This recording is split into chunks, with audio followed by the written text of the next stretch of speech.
এই জন্য বন্ধুমতি রাজাকে প্রশংসা করতেই হয়। উনি রাজা হয়ে সামান্য গরিব মানুষকে তিনি শ্রদ্ধা করতে জানেন। কেন? তিনি ধার্মিক এই জিনিসটা জেনে। তাই কি করলেন?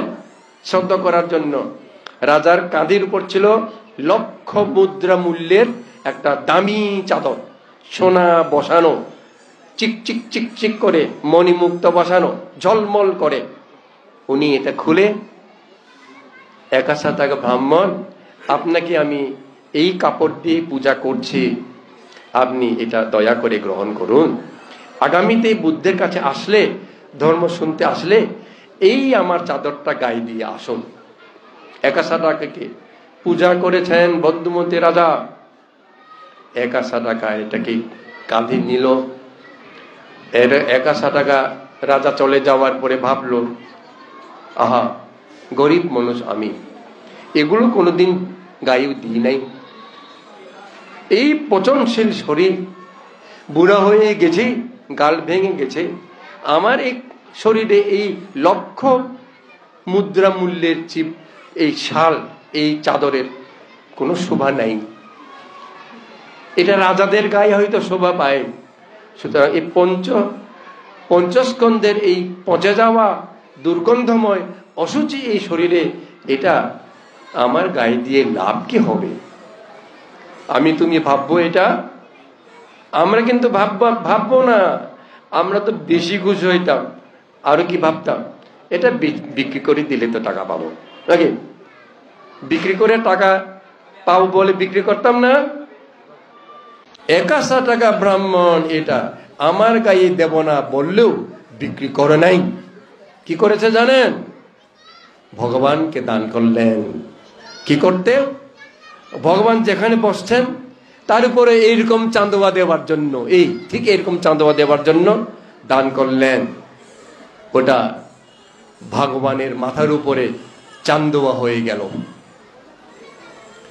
আরেকদিন রাজা যখন বুদ্ধের দর্শনে আসলেন, তখন রাজার নিচে যখন বসছেন, বুদ্ধের শরীর থেকে যে জুতি বের হয়, ওই জুটিটা ওই যে চাঁদোয়াতে মণিমুক্তা পাথর বসানো ছিল, সোনা সুতা দিয়া সেলাই করা, রং লাগলে ঝিকঝিক ঝিকঝিক হয়। এই যে এগুলি ঝিকঝিক হয় না রং লাগলে?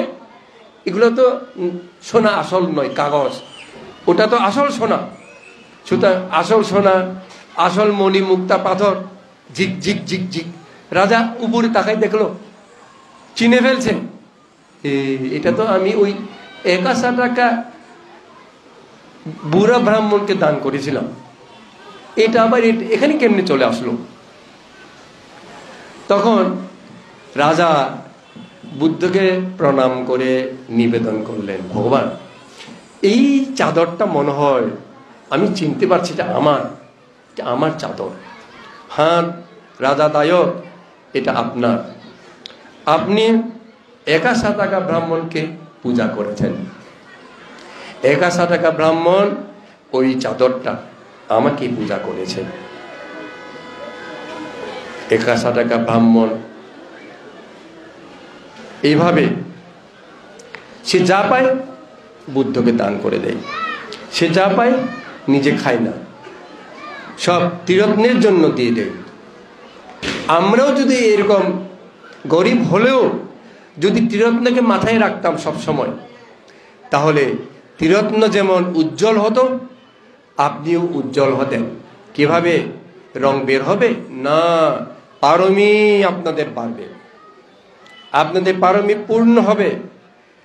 আপনার যে পারমির উজ্জ্বলতা, এটা হয়তো লোকে দেখবে না, দেবতা ব্রহ্মারা জানবে, জন্ম জন্মান্তর সুখ পাবেন।